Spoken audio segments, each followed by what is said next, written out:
Hey guys, welcome back for another episode of Wife Life. I'm Ryan. I don't know why I looked away, but I'm Ryan, and I'm really excited about covering this topic today. I'm going to talk to you guys about finances and marriage, and share with you guys a couple of things that I've learned within my first year of marriage when it comes to finances and coming together and handling money and the stresses of it. But really, I wanted to talk about this because, guys, marriages in the U.S. end on a daily basis. 45% of marriages in the U.S. end in divorce. But, I mean, that's a big number, but 60% of marriages between young adults end in divorce. 60%. And the biggest reason for divorces in the U.S. is financial disagreements and just finances in general. So it's obviously a huge topic, and a topic that people don't talk about even in their marriages until it's too late. So I wanted to discuss just some of the nuances of money in marriage that I saw within my first year of marriage, because there comes a time where you're probably driving down the street by yourself in a car, and you're thinking about money in your marriage, and you say to yourself something like, I could have been better off just by myself handling this money. Because you think, I'm getting married, that's two incomes. 1, 2. I was doing okay with it just me, but now I'm bringing in another income. I'm going to be doing great. I'm going to go on trips, okay? I'm going to save now. I'm going to get done with debt so much faster. And then you get married and it turns out to not be that way. And you have that thought of, okay, this is for the birds. If I wanted to deal with this, then I could have just stayed single. So I'm going to talk about some of the things that I noticed within my first year of marriage. So let's go. Me and my husband looked at money completely differently, and it was based off of the way that we were raised, right? Everything is pretty much based off of the way that we were raised. So I saw money as something to be taken really, really seriously. I saw my mom do all the budgeting in our house. I saw my dad not really have as much of a hand in it, but I did see my mother be really strategic and move stuff around and try to figure out, okay, how do I take care of all of these bills? What can I hold off on? What can I go ahead and pay now? What has to be paid right now? So I saw money as something that you can make work for you, but you have to work it to make it work, okay?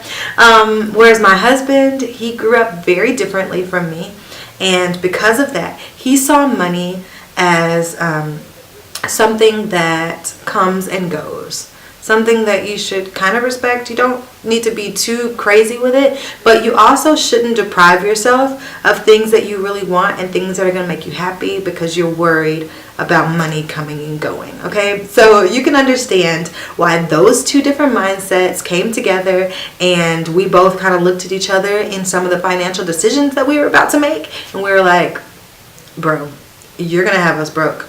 Bro, you're going to have us unhappy. So our first trip to the grocery store, I thought it would be great if we did it together because, we're a couple, and wouldn't that be so adorable?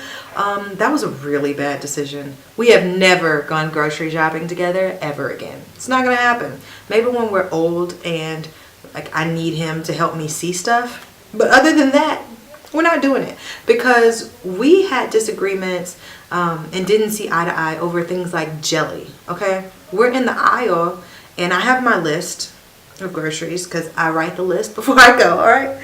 And we're in the jelly aisle and I grab the generic brand of jelly. And my husband looks at me like, what are you doing? Why would you even... And he grabs the Welch's grape jelly, and he was like, no, we get the Welch's. We get the good stuff. And I was like, they're the same. They probably taste the same. They're probably made by the same people. It's just different packaging. And he was like, no, they're not the same. So that first trip to the grocery store, we balled out. I mean, it was no generic anything. And I felt kind of like, what life is this? I'm used to generic, okay? I grew up in a house with 5 kids, all right? And my dad was an entrepreneur, and we had great years and we had rough years. So it was generic all the way, and they were saving money just in case. Okay, so it was humbling for me to go to the register and make eye contact with the lady that was checking us out, because you just know that she's looking at you like, does she not know that there's cheaper stuff that's the same? And I'm looking at her like, girl, I know. I'm about to spend an extra $50 that I didn't have to spend. But my husband was happy, and to this day, he'd probably try to convince you that they don't taste the same. So that trip to the grocery store kind of set the tone of how we were going to handle finances in our marriage. My husband was always going to be the let's just do it type of person, throw caution to the wind, you only live once, stop being so stressed out, and me being the okay, we need to plan this. Let's not fly off the handle here. We can't just make moves type of person. Now, I've got to tell you guys, I haven't always been like that. And I think being with him and seeing a lot of my tendencies in him made me change how I am. And that's what marriage does, right? It puts a mirror right up to your face and says, this is how you are. And then when you see how you are, you're like, oh, no, I'm like that. Let me try to fix that. And so because he was so much like me, it made me feel like I needed to balance it. We were both consumers when we got married and before we got married, but I didn't realize just how much of a consumer he was until we were married, and how rich his taste is. And so it made me become less of a consumer. I'll give you guys an example. So if we go to the gas station together, my husband will go inside and he'll buy fruit snacks, and he'll buy juice, and he'll buy me some peanut M&Ms. He'll buy 2 of every snack, because one for me, one for him, and he'll get all the snacks that I love and get me some awesome drink to try that I've never tried before. And then we'll get back in the car, and it might not even be that we're on a road trip. Okay, we might just be getting gas, heading home, or heading to an event, something like that. But he's a consumer, and I'm a consumer. I was the same way. I would go inside and grab some snacks. But seeing him do it made me think, okay, we can't always do this. It's great that he's doing it, but one of us has to be the saver. I use that term loosely because I'm not great with saving by any means. I'm good with making a dollar stretch, but there's a difference in making a dollar stretch and saving. I can make a dollar stretch, but eventually that dollar is going to get spent. A saver can take that dollar and say, okay, I'm only going to use 50 cents, and then I'm going to save this other 50. I'm not trying to insult y'all's intelligence. I know you know the difference, but for some of you, you might be thinking, oh, I'm a saver, and you're like me, you're just a stretcher. Because I thought I was saving. No, girl, you're just stretching. Live to die another day. And that was probably only funny to me. Okay, I'm sorry. I thrift hard, okay? I thrift extra hard. My husband will thrift too, but he might end up spending the same amount of money that he would have at the store. The only difference is that he comes out with more stuff, right? So you might be like, I spent $60, but look at everything I got. Whereas I'm like, oh, I only needed a shirt and I only had to spend $1.50 on it. So I'm good. I win. And he's like, winning. Okay? Winning. God's plan. We were both spenders. We just spent differently. So we became spenders that really, really both of us wanted to be savers. And so now we've kind of come together and tried to figure out, okay, how can we save? So we've become a little bit more intentional about it. And the best way for us to do that was to set goals. So we're not really people that can just save to be saving. Now we might grow into that, but we have to have a goal in front of us. Like, okay, I'm saving up to this. So right now we have a goal and we're saving towards that. And then when we get done with that, then we'll have another goal to save towards. But it gives us motivation, and it gives us, I guess, checkpoints and finish lines so that we don't feel like it's just hopeless.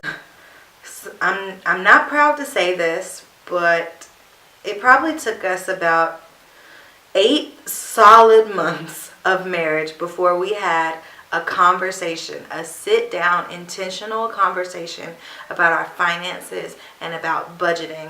Now, we'd had conversations before we got married about finances and planning our budget, all that good stuff. But when we got married, for some reason, it just felt less sexy to talk about. It felt awkward. Neither one of us wanted to bring up our debt.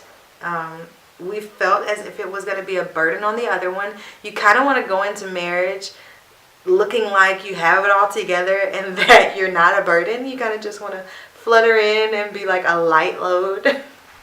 You know, like when you're sitting on somebody's lap, but you still have half of your weight on like your legs. I know I'm not the only one that does that because you don't want them to feel like you're heavy and you don't want that comment of like, dang. So, okay, if it's just me, that's fine. But that's how I felt going into marriage. I didn't want him to be like, wow, you're a lot heavier than you look. I wanted him to be comfortable, so I didn't bring up stuff because I didn't want to have to talk about everything that I had. Like, I was dragging behind the wedding dress train on the way down the aisle. Like, oh, that's just my student loans. Don't pay attention to that. It's nothing. I'll take care of that.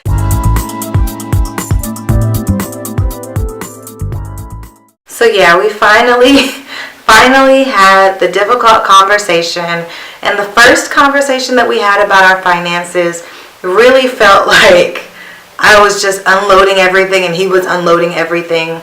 It was so uncomfortable, to be perfectly honest with you guys. It was so weird, and it shouldn't have been, because we talked about this stuff before we got married, but to get to the point where we were married, I don't know why it turned awkward, but yeah. I think we both kind of felt like, okay, I don't want to be a burden and I don't want to put more on you than what you're ready to handle right now.